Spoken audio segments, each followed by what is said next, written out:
What's going on, guys? It's your boy Cosmos, and today we're going to be talking about Steve because Steve has been doing a lot recently. So we're going to teach y'all the counterplay about Steve. And I'm here joined with Charles. What up, what up? Yeah, Steve counterplay. I mean, Steve is the talk of the town, even in talks of like being banned and stuff like that. So it's funny because a lot of the Steve players are posting things on counterplay, and it's like, dude, don't want their character banned. You know what I'm saying? But before we get started, I do want to say that I think a lot of the ban talk came from me, Mars, and Light all Trolling. tweeting at the same time, ban Steve. And I want to say that it was literally a joke. Like, it literally was not serious. We were just eating some food, bowling, and we were like, let's just tweet ban Steve, see what happens. And then it actually became the talk of the town, which is kind of funny. And I mean, that's a whole nother discussion, but obviously, I don't think any of us think that Steve should be banned, at least now. Yeah. I think the counterplay for top level players, I mean, I don't think it's really there. I don't think top players really understand. I'm going to ask you a quick question. I'm going to put you on the spot. Do you even know what a nil is? Yeah, no impact landing. Okay, cool. I was talking with another, I'm not gonna name names, but I was talking with another top player that fought a cola and did not even know what a nil was. So not surprised, not surprised. That is an issue. So anyway, I think the community still has a long way to go in terms of developing Steve counterplay. There's a lot of stuff on Twitter. I mean, obviously Steves are going to be finding a lot more tech than the counterplay in my opinion, because Steve has more manipulation of the blocks. But I remember showing you earlier a clip of a Peach player actually doing amazing stuff. So I mean, essentially the idea is knowing and understanding the thing that makes blocks so strong is that if you do a move on top of a platform, and you'll see this when you're playing like casuals, like items or something like that, if you're on something and it disappears, whatever you are doing, you are now in the air, no lag, right? Now, obviously, Steve is the only character, to my knowledge, that can kind of create this situation, maybe like Hydrant disappearing. That's why if you see, Light has this trick with Fox where if he's on top of a Hydrant, he'll down smash the Hydrant, and both sides of down smash hits the Hydrant. It'll put the Hydrant in tumble, and he'll put him back in the air, which means he has no lag from the down smash, right? So very similar to something like that with Hydrant and other stuff, but obviously block is going to create this situation the most often. Yeah, I mean, players are finding out combos that you can do on Steve while canceling with the block. This Peach combo that you're seeing right now is essentially the turnip pull happens, and no matter what frame of the turnip pull, you'll have the turnip in hand, but you just have to wait for the animation. But if you're utilizing this with the block, you're able to get combos like this off. And I think that different player communities are going to figure out how to be doing these kind of combos, especially against common Steve builds. Like usually Steves will build a wall that's like 2 to 3 blocks high, right? And if you understand like, oh, that's dirt block, I can like do this falling thing into cancel this. It's very similar to what Riddles does with the fighting game characters, or particularly Terry, where you can do special cancels off of hitting anything with a normal, right?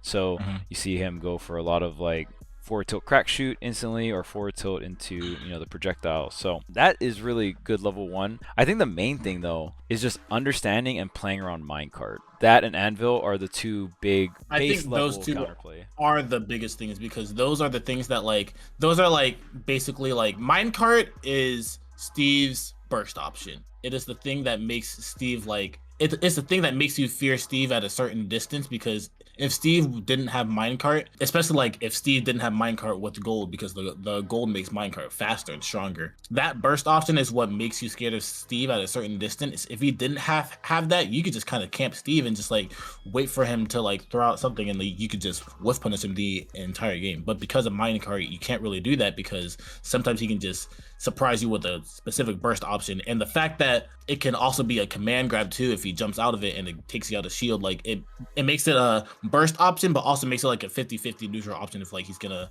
go for a burst option attack staying in minecart, or a burst option minecart jump out to make you make it a command grab, essentially. Projectile command grab.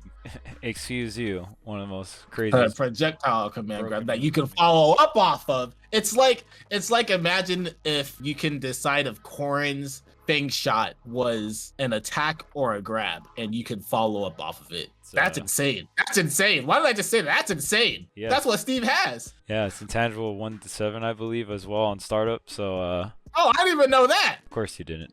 It's intangible? What? Yeah. What happened? Good. Hey Wait, is man, it intangible without gold or with and without gold? I think it's just intangible 1 through 7.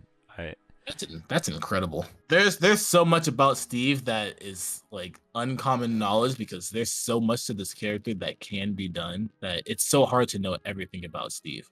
Yeah, so we saw a lot of different play styles against Akola. I think it's fair to say that Akola is the best Steve in the world. So I think there's different types of strategies. In Japan, they actually have a strategy with Zero Suit where they hit Steve once and then they run away for the entire match and don't interact with him.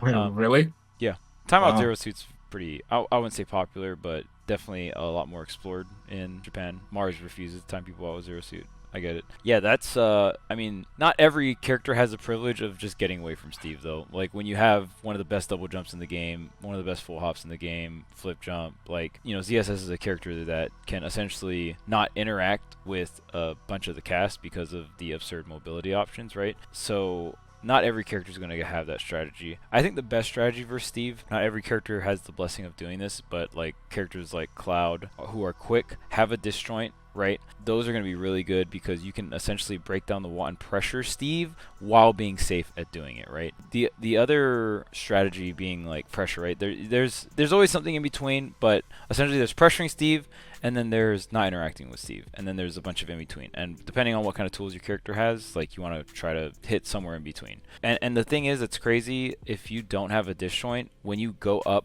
to Steve, all of a sudden you're negating the fact that he has no mobility, right? So it's like now, because you gotta realize that this character is insane on hit, right? So you take 50 to 70 damage off of the On starting average. weapon. On average. That's unoptimized, by the way. That's like no nil, super basic. If these thieves knew how to like nil and all that other stuff, it's just 0 to death. And then that's off the starting weapon. Gold and diamond up tilt are -1 on shield, and their moves that can 0 to death you, or you take 50 to 70, right? So the risk reward is heavily skewed in Steve's favor, but the lack of mobility is what's adjusted at, right? Now when you pressure and approach Steve, now all of a sudden those tools are online and you're not, because you're trying to interact with him, right? So it's a very hard give and take, and I've seen really snowbally games where even Riddles at a CEO, where one game he rushes a Steve down, right, and all the interactions go his way, Steve doesn't get a single diamond, right? But when you approach Steve and Steve wins neutral, guess what? He hits you away and then he gets to mine. It's just like Diddy setting up a banana after winning neutral. And there was one game where Rose rushed him down and just lost neutral interactions, and Steve had 3 diamonds, like 1 diamond for every stock. So it's not even, when you're pressuring Steve, it's not even really guaranteed that you're cutting off diamond because you still have to win the interactions, right? So Cosmos, I know this is not as like technical Steve speak or whatever, right? This is more just like kind of the flow of the game and what kind of like general strategy you're using against Steve. Like with Pyramithra, I feel like Pyramithra has the luxury of being kind of like Cloud, right? Where you have a disjoint, but you're also really quick, so you can play like the optimized way against Steve, where it's like, I'm just pressuring you at a very safe distance outside of your burst range with Exactly. right? So as Pyramithra, like the way I relate it is like, because Pyramithra is very fast, Mithra is very fast specifically. It's like kind of like Fox, but it's like you're like Fox with a sword. So you don't have to like be as close to Steve, whereas like Fox, you have to like pressure him on the shield very close to him, which was what makes it very scary, because Fox is a fast faller.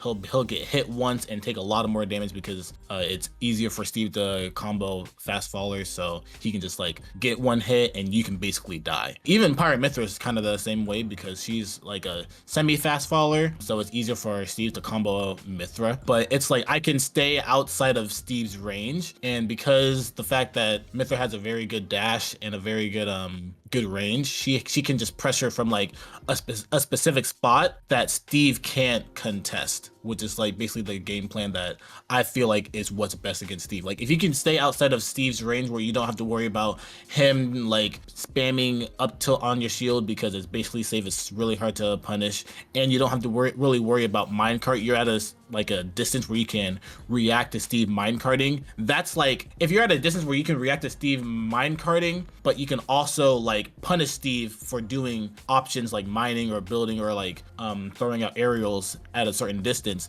That's like kind of the sweet spot that is very good against Steve in my opinion, because if you're like doing that, that's like Steve's like blind spot. He can't really do anything in that position. But like if you're a character like Fox, you can't really do that because you don't have as much range as like a sword or like Cloud or Fox or Cloud or Pyramithra. And even Pyra, I feel like, can be pretty strong against Steve, because whenever you put Pyra against another character that's not mobile or less, if you have less mobility than Pyra, especially like in the corner, Pyra is so good at just like I feel like Pyra can be really good against something like Minecart, where it's like, oh, I'm just gonna fade back, swing, and it's like I can hit the mine, because you can hit the minecart, so it is a command grab, but you can hit it, right? So I think characters with like very disjointed meaty aerials like Pyra can also have like specific situations. And like the thing about that too is that I think Pyra's pretty good against Steve, because Steve has very, very good out of shield options. So if you're like trying to pressure shield or pressure Steve's shield very close to him, he can up air out of shield and start a really good combo, or he can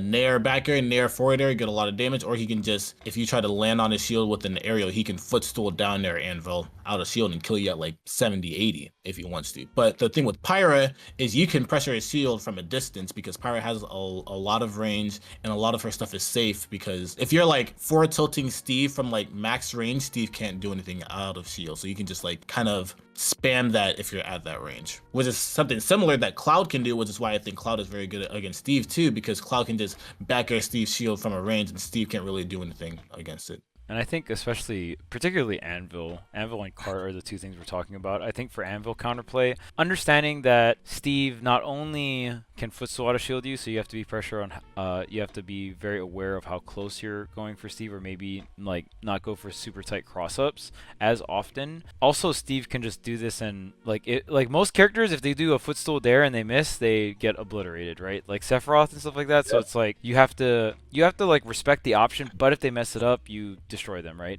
Steve, it's still his turn if you shield the anvil. Exactly. Like it's like you like every character that does footstool out of shield options, it's like they either don't get as much from it, or like it's like kind of safe but they don't get as much from it. Like I still don't think Joker gets that much from like footstool down gun, but like he doesn't get punished as hard. Or it's like Sephiroth down there where like you accidentally miss it and then you get punished. But Steve, he'll footstool down there you and you'll die, or he'll accidentally miss it and down there your shield, and it can potentially break your shield, and then he's still in advantage afterwards. He's still pressuring your shield afterwards. Yeah, like Steve can go for like a down smash or whatever, right? At that point, just throw out whatever move he wants to go for. So it's still Steve's turn. I think one thing players can get is there's a splash hitbox that will usually shield poke at the very ending of Anvil. You can actually just parry that, punish Steve, right? Some characters maybe like a Fox up smash or something like that, or a Mithra up B out of parry, right? Mithra can actually foresight it, which is insane. Or see, yeah, that's even better. So stuff like that, I think players can get better, because I see a lot of Anvil shield poking, and even though the shield poke hitbox isn't really necessarily KO, it still is a hit, right? And you want to be able to punish Steve for those anvils. Another thing is positioning around minecart. I feel like if this is center stage and like say this is the edge, and the Steves usually will like jump, like short hop or full hop, or like maybe do a double jump minecart and come in here, right? And if this is the very center and this is where Steve's minecarting, I feel like a lot of people position here, which is where Steve can jump out. So you don't want to be here. You want to either be under him, like straight pressure him, so it's like, okay, goes up and over, maybe you can anti-air or something like that, right? You got to watch out for Anvil, play that situation out, or you need to be center stage. One or the other. You can react to it. Yes. Not the MB, like I feel like a lot of players at Invitational are positioning here, and they're playing like they're putting themselves in a really bad guessing game where the risk reward is skewed for Steve, right? And even things of how to get around the minecart, I feel like some players, like you can just hit it. Obviously, I think the common options are you roll through it, you hit it, or actually, I don't even see much players hitting it, but I saw Riddle's doing a lot of spot dodge. So you can spot dodge through it, you can jump over it, you can roll through it. These are probably the really, really common options, right? And if you roll through it, what Steve's start doing is they will minecart, immediately jump out and down air. and the immediate jump out down air will cover roll. I just want to see more players like hitting it, and then there's even characters that have unique options. Like if you have a reflector, you can just reflect it. If you're wolf or fox, you can actually like act out of your reflector immediately after reflecting something. So you can like hold buffer a jump as fox or wolf, or you can like reflect into spot dodge, reflect into roll in, stuff like that. So I think there's a bunch of character specific things that we still need to see done at that specific range against minecart, but more so just players knowing that you need to either position far front forward or center stage, I think is even more important. I agree. And it's like, I think, especially if you have like a disjoint, because I feel like disjointed fast characters, or even just disjointed characters in general, are like the best characters against Steve, in my opinion. I feel like it's really easy to deal with minecart, because if you have a sword, you can just kind of throw out an aerial in like the general vicinity of where you think Steve is going to be going with minecart, because that's usually what I would do with Pyra. I would just forward air whenever Steve starts minecart, and it would either hit Steve out of minecart, or it would hit minecart and then hit Steve anyways. Yeah, as long as you're not catching like the really early intangible frames of the move. So Exactly. yeah, I think at this point we can just jump into DD's tweet and start going over some of the counterplay that DD kind of cooked up for the community. I know Yofi and Yanni were talking about making a video on like anti-Steve tech and stuff like that, or counterplay versus Steve. I know Gimmer was also talking about it as well. So really cool to see the community come together, and that's honestly why I think Steve is so strong right now anyway. Like obviously the character has insane potential, but the Steve community behind the character, they're so dedicated, right? Like one, we know Minecraft Steve is a huge popular like video game character, so you're just gonna have a lot of people behind the character trying to figure it out. So also cool to see more players kind of banding together and being like, okay, like it's pretty obvious that Steve, whether you think Steve's gonna be banned or not, Steve is obviously going to be a very relevant character in the meta, right? So we're gonna have to start learning like very specific counterplay. Forever. Yep. All right, so we got DDD, or not DDD, DDD. DDD himself has had enough. So we got DD's tweet here, so we're just gonna go right through it, read through it, kind of discuss and give our opinions on the counterplay tips that DD is giving us. DD is an amazing Steve player, one of the best North American Steves, currently residing in Georgia. So shout outs to DD, amazing player, had an amazing run at MomoCon, got 5th, I believe, at MomoCon, if I'm not mistaken. So yeah, amazing, very talented player. So, and has been playing Steve for a long time, so knows a lot about Steve. So first thing to mention is that Steve matchup is very complicated and changes dramatically in each matchup, so you should experiment in ways your character deals with them best, right? Because again, I agree with that, because Steve creates so many absurdly unique situations in terms of in the world of Smash, right? Like making blocks and stuff like that. Looking at his tools, his strengths and weaknesses are apparent. His advantage and disadvantage are solid to amazing, while his neutral is typically flawed. Without blocks, the best neutral option he has is shield and cart. Without power rails, gold/redstone, cart isn't a problem, and basic positioning 45-degree angle above him or reacting is usually enough. So that's a really good point. Steve, very much so weaker at the start of the game. Steve starts off with 3 iron, but you don't have gold/redstone.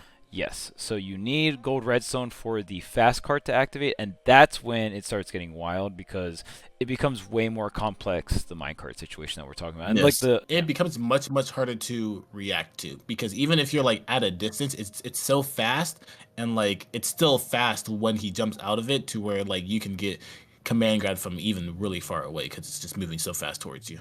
With rails, the move becomes an issue. Important to note that Steve players will use cart to beat projectiles like Wolf Laser and such by using it on frames 1 through 17. On frames 18 plus, the move has 8.4 HP, so the actual cart having a HP value, and knowing that, right? Disjoint characters usually deal with the move fine because of this, but if your character has a small range, then the best answer is usually positioning to punish him jumping. That situation, jumping after the minecart, is such a big deal, right? So, which is really easy to do if you have a disjoint, because you don't even really have to like be closer to Steve, so you can still be like far away from him. You can be at a distance where like you can react to him minecarting, and then you can like just wait for him to jump out of minecart and position yourself to hit him with a disjointed option.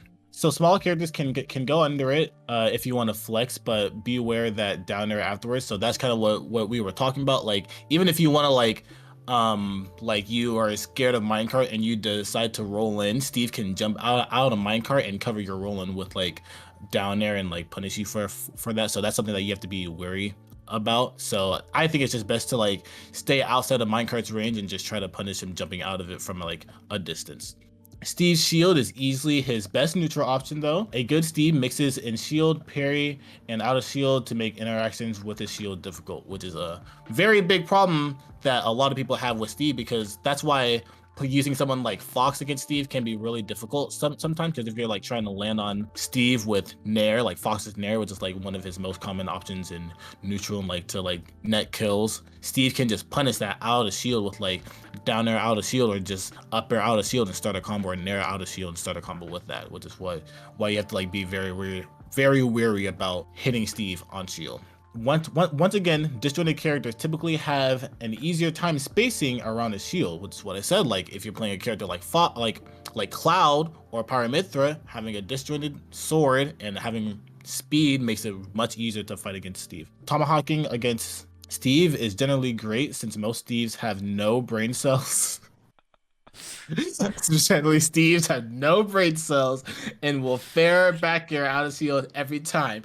Which honestly, I feel like I've experienced this a lot, because I would fight Yanni. I'm not saying Yanni has no brain cells, because I think Yanni's a very good player. But I would nair on the shield with Mithra, and Mithra's nair on shield is pretty punishable because it's -10. It might be a little bit tricky to punish because of the multi-hit in the landing hitbox, but if you shield the entire attack, it's -10, so you can punish it. So the entire time when I was playing Yanni at Momocon, he would just nair back air, forward air, back air every single time. Like he would just jump out of shield, nair, forward air, nair, back air, and I would just get punished every single time, which is something. But I played him at Invitational and friendlies, and even when I was like mixing up his shield, he would still do it when I was landing on him, tomahawking him. He would just try to go for it. So it is, I won't say like they have no brain cells, but it is like a common option that Steve would like to go for when you're landing near them or trying to land on their shield.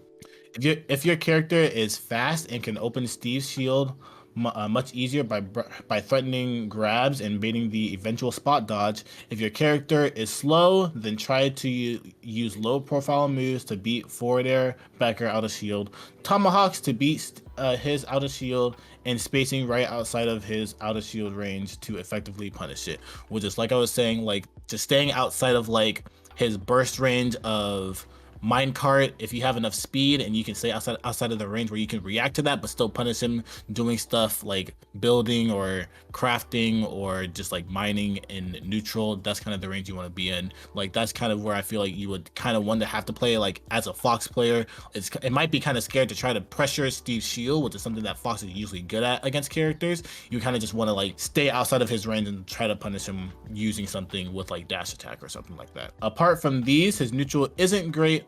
Up tilt moves loses to most down tilts and spaced aerials. Jab can be outranged by aerials.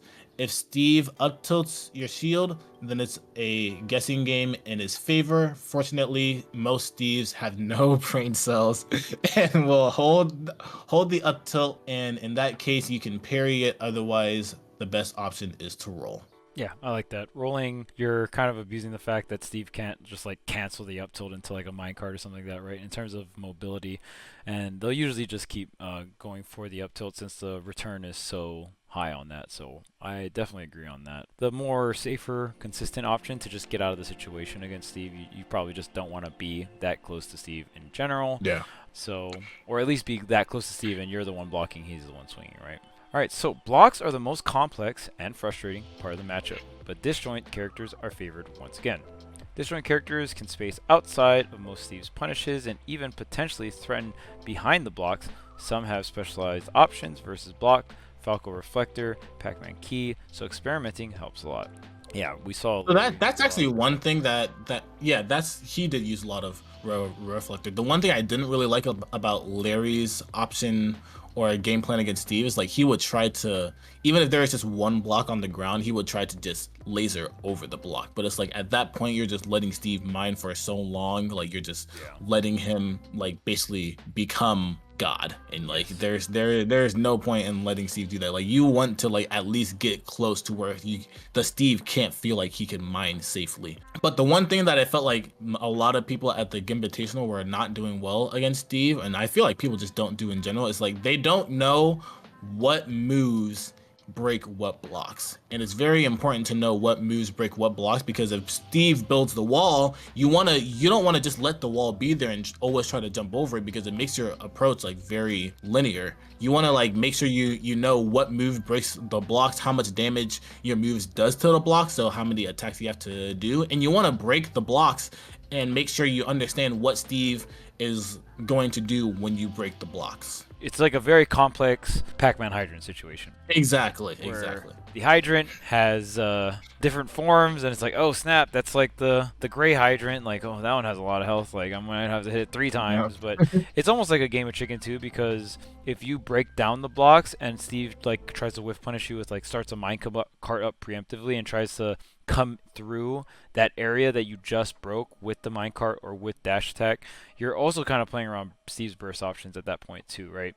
If you're also breaking the wall breaking the blocks, because like with the Pac-Man hydrant, a very common situation is you hit the hydrant once and then Pac-Man's ready and they're like, oh, you hit the hydrant, now I hit it afterwards, but the hydrant's tumbling towards you under my control, right? So it's kind of similar to that, but with a bunch of different, formats of health per block. And I mean, even some stages have different patterns of stuff, so you get more stone, I believe, on PS2, more metal on Lilat, stuff like that, more metal on Kalos, so all these different things to kind of know of. And even knowing what moves can break blocks, and specifically aerials. I want to see a lot of people experiment with like doing aerials on the top of the block, like that Peach video we mentioned, and it's like, oh, do this laggy aerial that takes out a lot of blocks. Like imagine Sephiroth doing down air on a stack of 3 blocks. I don't even know what that does, but it's just a quick thought I had, right? So you do it, and if it breaks that top block, you're just in midair with no lag. So I know Sephiroth down air does more than like 6 or 7 damage, I think, for a dirt block. So Sephiroth could definitely do that against a dirt block. So imagine doing that into an instant fair, right? Or an instant back air, stuff like that.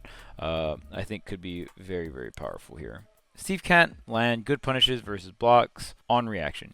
He has to guess, meaning options like Tomahawk, Shield to bait F Smash are viable. Jumping over blocks is not ideal, but characters with moves that hit under platforms, Falco down air, Ivy Dare, or fast fallers can use it as a mix-up. And we saw Light utilizing this a lot, like one quick jump over, fast fall down. It's like, all right, cool, like I'm in, right? Not every character like has that luxury of being that much of a fast faller, so it just depends on what kind of strengths your character has.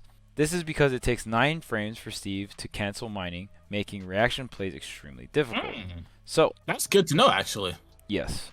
That's why, essentially, if you're not a disjoint character, you just want to get into the range that you could hit Steve, right? Like, if Fox gets in dash attack range and Steve is still mining, like, that's the situation where it's like, well, I can hit you here. So if you keep on mining, it's technically a risk.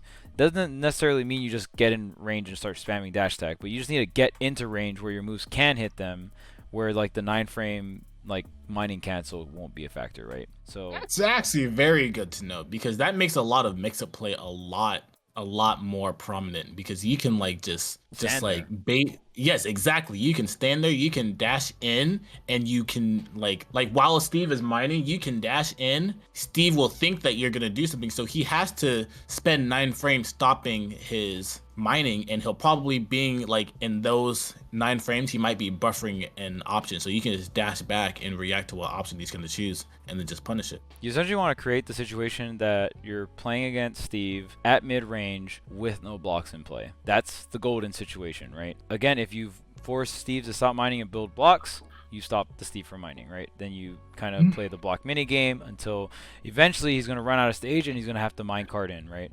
And then so it's like not exactly a flow chart, but that is the current like Steve metagame flow chart that we're going through right now. Obviously, I think it'll evolve, but yeah.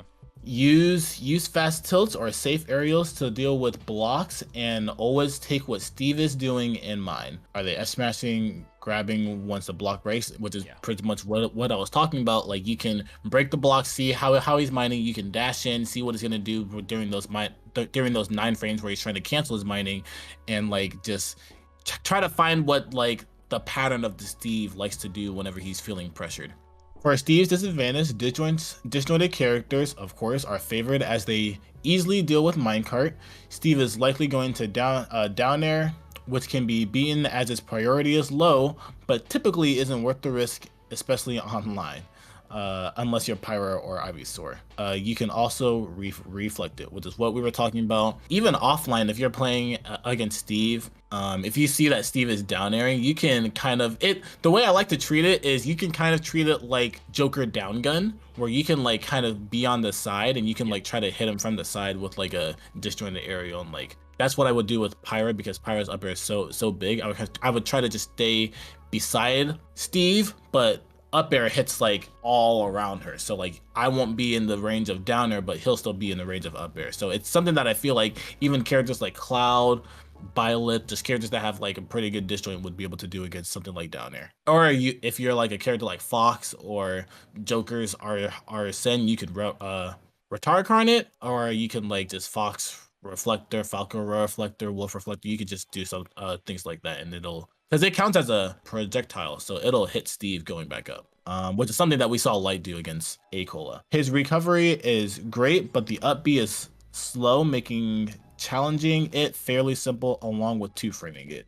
Off ledge, watch out for minecart, and up B by spacing to both accordingly. So the thing about Steve off stage is he has a lot of mix-ups off stage, because he can block whenever he wants to get another jump. He can mix up his recovery with side B and up B, like going up and down. It's like kind of like brawl midnight up B, where you can like fly. But the thing about it is it does have startup, so you can see where the Steve's going, and it is two frameable. And the thing about it is that like it's generally pretty slow. So if you just like, you can see where Steve is going, and you can kind of just like, what I think some people like to do against Steve is like, you can kind of just hang on ledge and try to punish Steve going towards the ledge. If you have a big enough hitbox, you can just like rising lead or rising aerial on the stage to like cover the ledge, and then just hit Steve back off stage. Like if I was playing Mithra, I would just hang on ledge. Whenever he gets close to ledge, I would just rising nair with my multi-hit nair, and then hit him back off stage, and then rinse repeat until he gets far enough to where I can just like hit him when he's up being like off stage, essentially. But the only thing that you have to be wary about is that like he can mix it up with minecart a good amount, but that's where you have to like kind of understand what kind of material Steve has, because if he doesn't have like the iron to use minecart, then he can't use minecart at all. Right, right. You know, Steve does have a hitbox on the up B, but not very large, so definitely very contestable. And I mean, just throwing out the two frame or throwing out the rising area to ledge, usually you're gonna have your ledge trap afterwards, regardless, right? Yeah, and the hitbox is only at the startup of it too. Yeah, like if he's like flying up and down, there's no hitbox on it. Got it, got it. So yeah. And next up we have General SDI, or mix them up depending on stage positioning, by the way. So fair, you want to go away, up tilt, down and in, jab, out, but in is a good mix-up. And with SDI as well, keep in mind that the diamond hits are actually, they have more hit lag, so you actually, it's not like you have a higher SDI multiplier, it's just more so your SDI You has have more time. Yeah, your You have more SDI time to has MTI. more time. So essentially diamond combos are more SDIable. Yes. So advantage tips. Steve's advantage is always godlike, but there are some tips versus stuff. TNT down smash is reactable, obviously.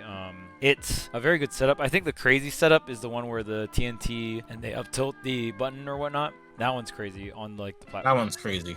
Yes, which is maybe a reason why you could get rid of some of the double platform or tri-platform stage layouts. You can only really do that on those kinds of stages, right? Tethers, ignore blocks. This is the one I like, actually, because the fact that you can mention tethering, ignoring blocks, also means that pretty big disjoints ignore blocks too. So if you're playing like a character like Byleth, like you can just forward air, you could just stand right by the block, and you can just be forward airing through the block, which is something that I would actually do too. Like I would be playing Mithra, and I would just forward smash through the block, and it would just hit Steve. So that's a really big one there. Stall versus down air off stage. Yep, because I mean, once the anvil gets thrown out, it's not like you can keep throwing them out like villager bowling balls or anything like that, right? But don't be dumb or greedy. Know what Steve wants to do to you, or wants you to do.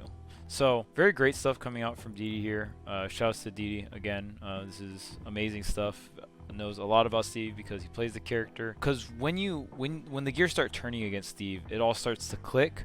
But there's a lot to take in. I think that's the hard part, right? And especially when you're taking in tournament, it can be really difficult. But it's definitely going to be a matchup that a lot of people have to grind out, theory craft, lab, do a bunch of stuff, right? Like pretty much do exactly what the Steves have been doing for 1 to 2 years at this point now. So yeah. And the thing about that is that you're gonna have to be doing that constantly because the Steve meta is always going to be evolving. So you're gonna have to always find counterplay for the play that Steve finds, like for the tech that Steve finds. You're gonna have to find counterplay constantly for the new tech that comes out. Absolutely. But I hope you guys enjoyed the video.